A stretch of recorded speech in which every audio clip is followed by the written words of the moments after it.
It's always a pleasure to talk to you about your projects because you have so much enthusiasm talking about them yourself. So in the context of this being quite a family social film where everybody's going to go see it together, how important is it for you to enjoy yourself making it?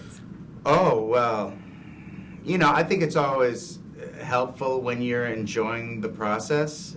I mean, I personally am better at acting when I love the piece, and I definitely love the script, and I had a great time making it, I thought the great theme of this was how your imagination just takes off from a page. It's great to know that. Are you someone who reads and has a very, very vivid imagination?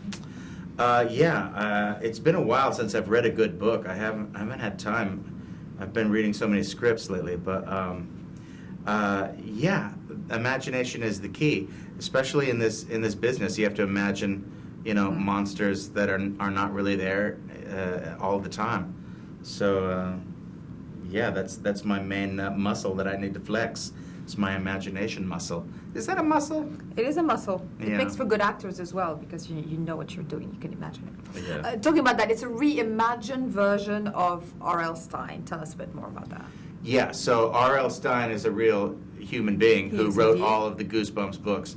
But for the purposes of this film, I sort of went away from the real R.L. Stine and created my own character, a little more insidious, a little more threatening. He had to be a dark character, and the real R.L. Stine is just a sweet, funny guy.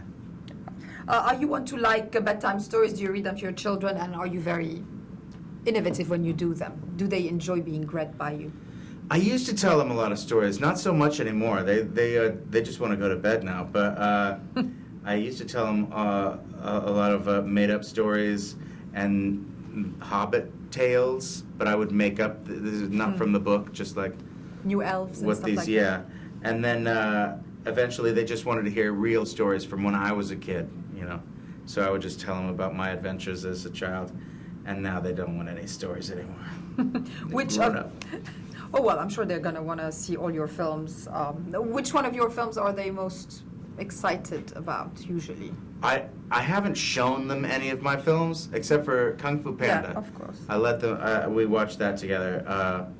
But I don't. I want to just let them see it on their own if they want. If they ask me, hey, I want to see School of Rock, then I'll show them School of Rock. But I don't want to show, say, hey, now it's time for you to watch Daddy's movie. No. It seems too strange. And finally, you make so many people laugh. Who makes you laugh and what?